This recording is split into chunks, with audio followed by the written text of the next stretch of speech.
আজই ডাউনলোড করুন আর এনজয় করুন আপনার পছন্দের শো। আপনার পাল্লায় পড়ে আমার মেয়েটা সর্বনাশ হয়ে গেল। বিশ্বাস করুন, আমি তন্ন তন্ন করে সব জায়গায় খুঁজেছি। আমি আপনার কোনো কথা শুনতে চাই না, চলে যান।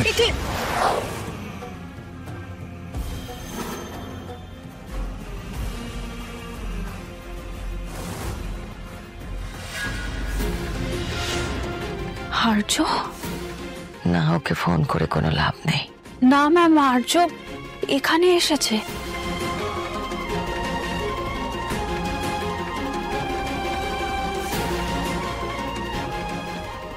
ওই তো আমার আর্য এসে গেছে। ঠাকুর, রুদ্র মাতঙ্গী আমার কথা শুনেছে। অপু কোথায় স্যার? আপনার তো অপুকে নিয়ে ফেরার কথা, ওকে দেখতে পাচ্ছি না কেন? অপু কোথায়? আর্য অপর্ণা কোথায়? তুমি কিছু বলছো না কেন?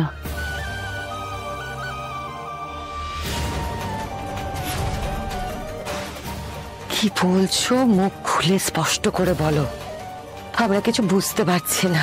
মনে হয় অপর্ণাকে খুঁজে পাইনি। তাই তাই কি আর্য? অপর্ণাকে তুমি? মা, অনেক খুঁজেছি, কোথাও পাইনি এখন।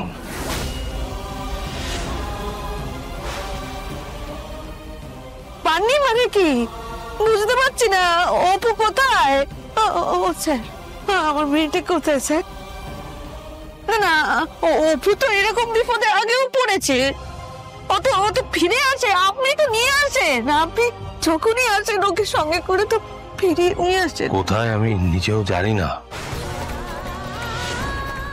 আদৌ কোনো বিপদে পড়েছে কিনা সেটাও নিশ্চিতভাবে বলতে পারছি না।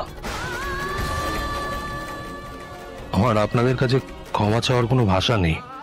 আমি জানি আমি নিজেও না পেরে এখানে, তাই উচিত হয়নি স্যার, আপনার এখানে আসা উচিত হয়নি। আপনার অপুর খোঁজ নেওয়া উচিত ছিল, অপুকে নিয়ে আসা উচিত ছিল। আপনাদের ভালোবাসার উপরে ভরসা রেখেছিলাম স্যার। আমার বিশ্বাস ছিল যে আপনি অপুকে নিয়ে ফিরে আসবেন, আর তার প্রতিদান এই দিলেন। আমার মেয়েটাকে খুঁজেই পেলেন না। না না না, উনি পারবেন।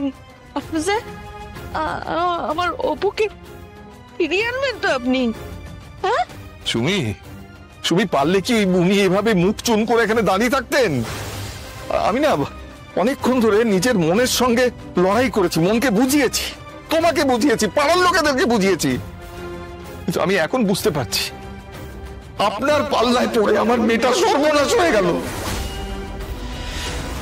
এরকম করে কেন বলছো? আমি এখন ওনাকে ভরসা করি। আমি করি না, আমি ভরসা করি না। ভরসা করে না একজন অপদার্থ বাবার মতো এতক্ষণ চুপ করে বসেছিলাম। অনেক আগে আমার মেয়েটাকে খুঁজতে যাওয়া উচিত ছিল। বিশ্বাস করুন, আমি তন্ন তন্ন করে সব জায়গায় খুঁজেছি। আমি আপনার কোনো কথা শুনতে চাই না, চলে যান। আপনাকে আমার সহ্য হচ্ছে না, চলে যান এখান থেকে। চলে যাও, শ্বাসকে রাখবেন একদম। আপনাকে আমি দেখতে পাচ্ছি না, সহ্য করতে পারছি না। আপনি কি করছেন? কিছু বলুন, আপনি কেন দাঁড়িয়ে আছেন? কিছু করুন। আপনি জানেন আমার মেয়ে আমার কাছে কি, আপনি খুব ভালো করে জানেন। তারপরে আপনি এই মুখ নিয়ে আমার সামনে দাঁড়ান কি করে? এসে ভুল হয়েছিল আমার স্যার, আমারই ভুল। আপনার সাথে অপর সম্পর্কটা মেনে নেওয়া আমার মস্ত বড় ভুল ছিল স্যার।